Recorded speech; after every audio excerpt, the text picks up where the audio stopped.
আসসালামু আলাইকুম। এই ঝুড়ির মধ্যে হচ্ছে যে ফলগুলো দেখতে পাচ্ছেন, এগুলো হচ্ছে সিলেটের খুবই বিখ্যাত কিছু ফল। তো এগুলোর সাথে হচ্ছে আজকে আমি আপনাদের পরিচয় করিয়ে দেব। আমার হাতের এই ফলটার নাম হচ্ছে তৈকর ফল। মানে এটা হচ্ছে সিলেটে তৈকর ট্যাঙ্গা বলে সবাই জানে। তো এটা হচ্ছে আপনার মাছ, মাংস এগুলো দিয়ে হচ্ছে মানে যারা টক খেতে পছন্দ করে তারা হচ্ছে এটা মাছ দিয়ে, ছোট মাছ বা বড় মাছ যে কোনো মাছ বা হচ্ছে আপনার মাংস এগুলো দিয়ে হচ্ছে রান্না করে। মূলত এটা মাছ দিয়ে রান্না করে বা টক হিসাবে রান্না করে। আর এটা হচ্ছে আপনার আদা জামির, যেটা হচ্ছে আপনার আদার মতো একটা ফ্লেভার, আদা আর হচ্ছে লেবুর যে একটা ফ্লেভার।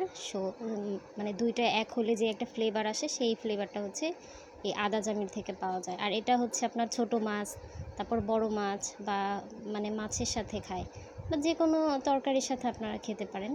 খুবই মানে ভালো লাগে এবং ঘ্রাণটাও খুব সুন্দর।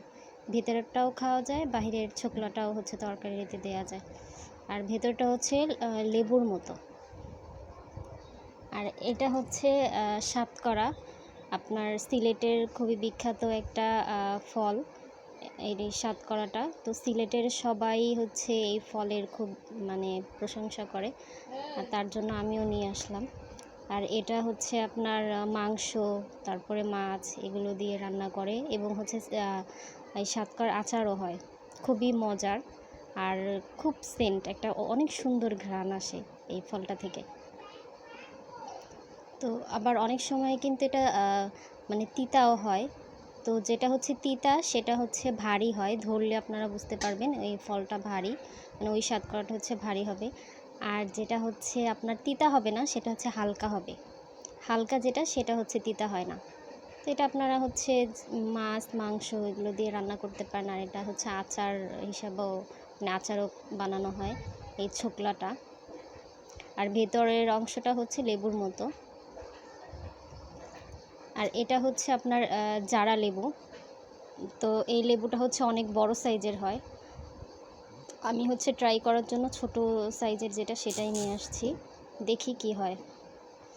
আর এটা হচ্ছে খেতে নাকি মিষ্টি লাগে ছোকলাটা, আর ভেতরের ইয়েটা অংশটা হচ্ছে লেবু। তো এটা হচ্ছে আপনার জারা লেবু বলা হয়। তো দেখি কেমন হয়। আমি হচ্ছে ফার্স্ট টাইম নিয়ে আসলাম। তবে সাতকরার হচ্ছে তরকারি মাংস দিয়ে রান্না করা ওইটা হচ্ছে খেয়েছি, খুবই মানে ভালো লাগে, তবে একটু তিতা তিতা লাগে। এমনি হচ্ছে খুবই একটা সুন্দর স্মেল আসে রান্না করলে। আর এই ফলটা আমি কখনোই খাইনি, তো এবার হচ্ছে ট্রাই করব, দেখি কেমন হয়। আমি শুনছি এটা টক, প্রচুর টক। আচ্ছা, তাহলে আপনাদের সবাইকে ধন্যবাদ। আর সবাই হচ্ছে আমার এই চ্যানেলটাকে সাবস্ক্রাইব করে দিবেন। আল্লাহ হাফেজ।